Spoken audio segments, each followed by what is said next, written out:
They're not so big that we can't fix them. So it depends on what our hope and what our faith is built upon. Is it built upon castles in the sand? Is it built upon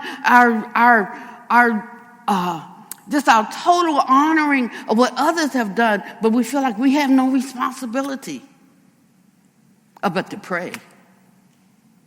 But we have more of a responsibility than that. But it can't open up to us until we get into a certain place. It's like wanting to catch a bus to go from this location to this location. And the bus stop is at 7th and T. And you're standing here on 5th and M. I mean, you're never going to get on the bus because you got to go to 7th and T to catch that bus. Ask you, where are you standing? What's your destination? Until you know where the bus stop is. And we can even know where the bus stop is, but we have to be willing to make our way over there. I'm not a walker, and, Buddhists, they do a lot of walking meditation.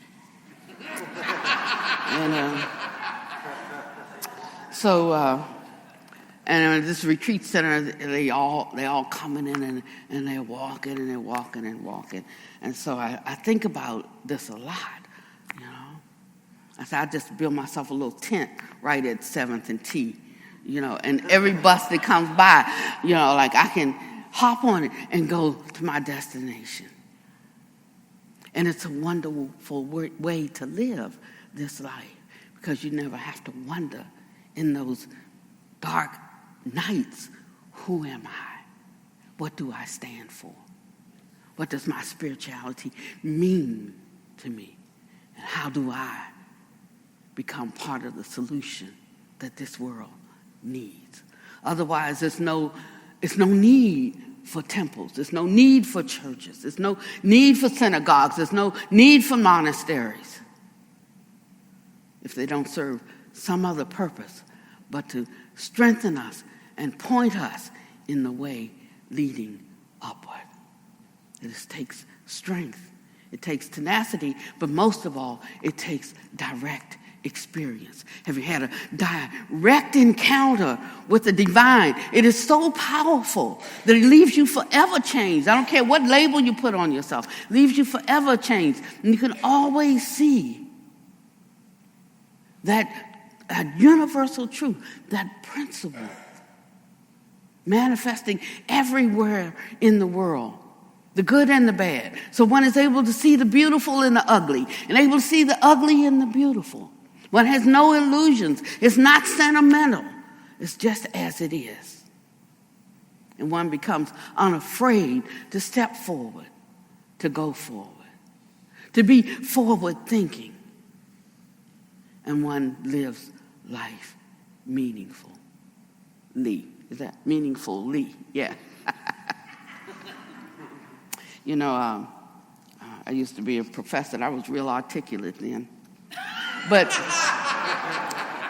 then when I got on this path, it became apparent that I couldn't use that stuff.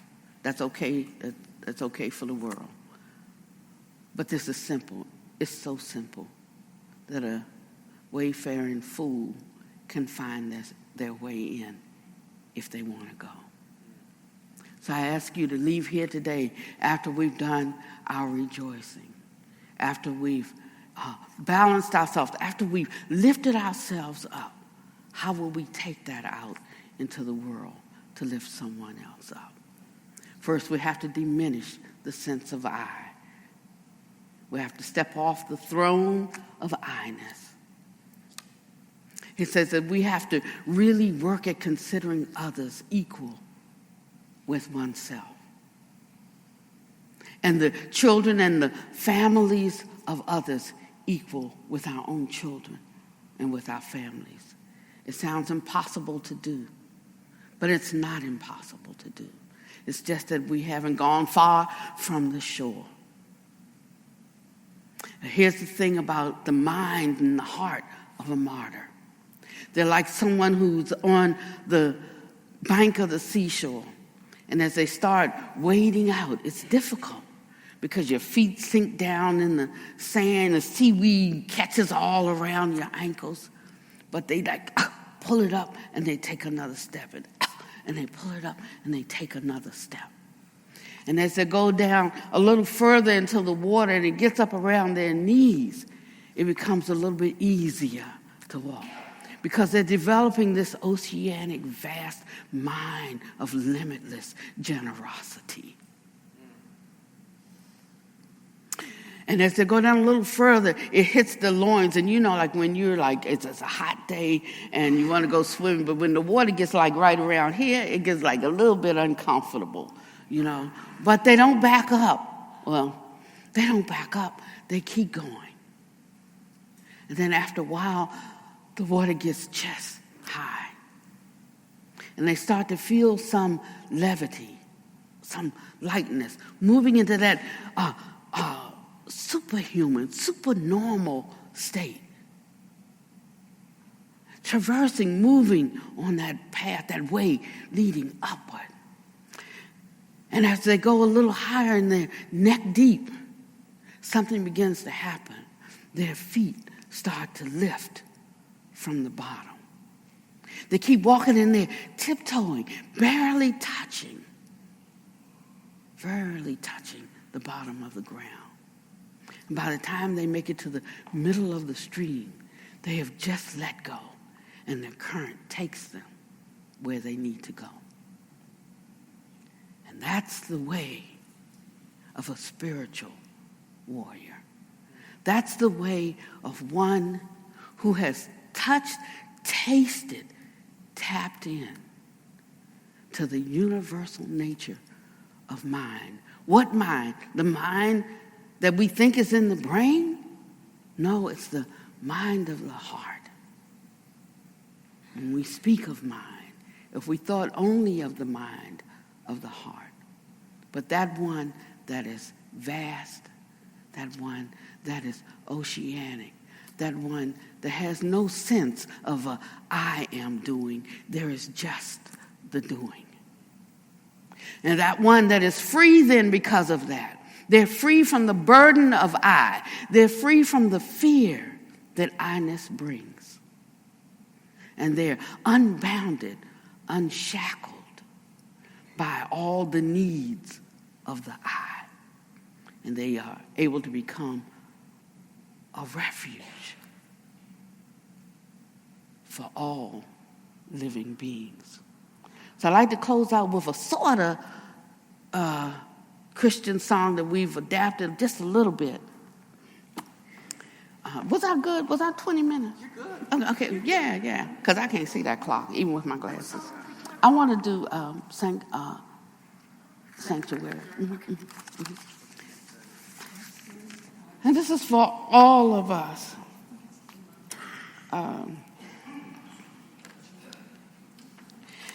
And the song says, Lord, prepare me to be a sanctuary.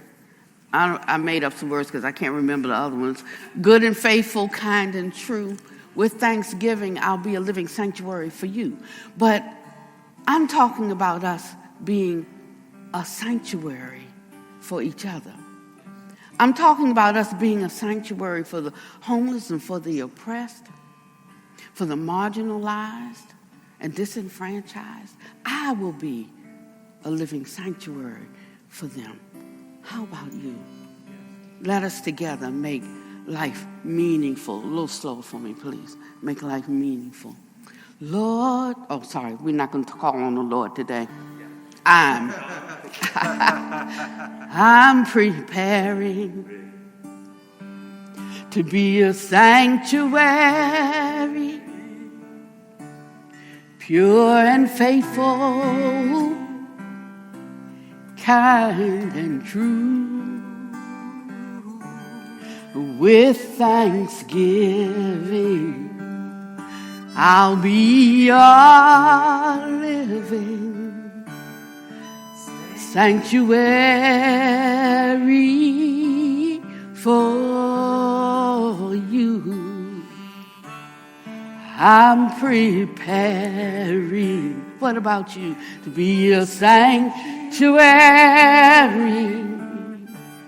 pure and faithful, kind and true, with thanksgiving, I'll be a living sanctuary for you.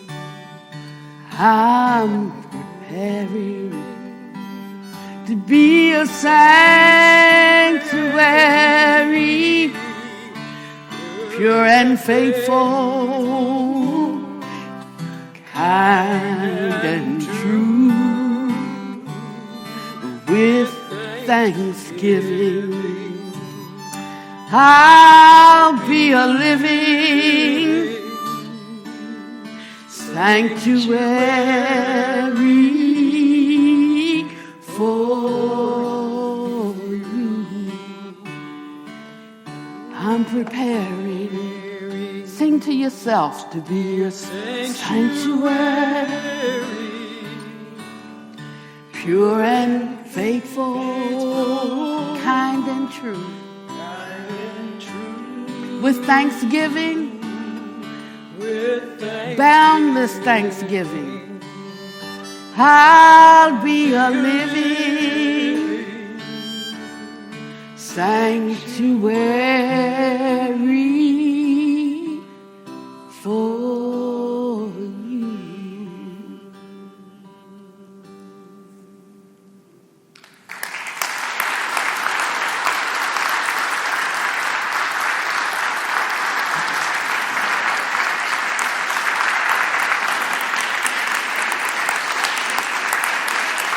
Thank you.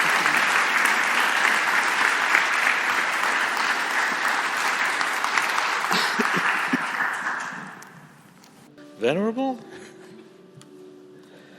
this much is true. I am stoned in love with you.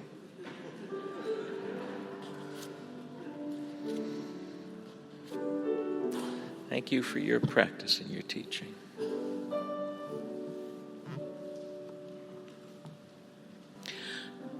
During the meditation earlier this morning, I read a poem by Mary Oliver where she asks a question, tell me, what is it you plan to do with your one wild and precious life?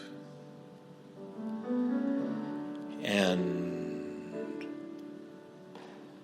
my takeaway from today is that maybe the best use for my life is to be a living sanctuary for all who need safe haven.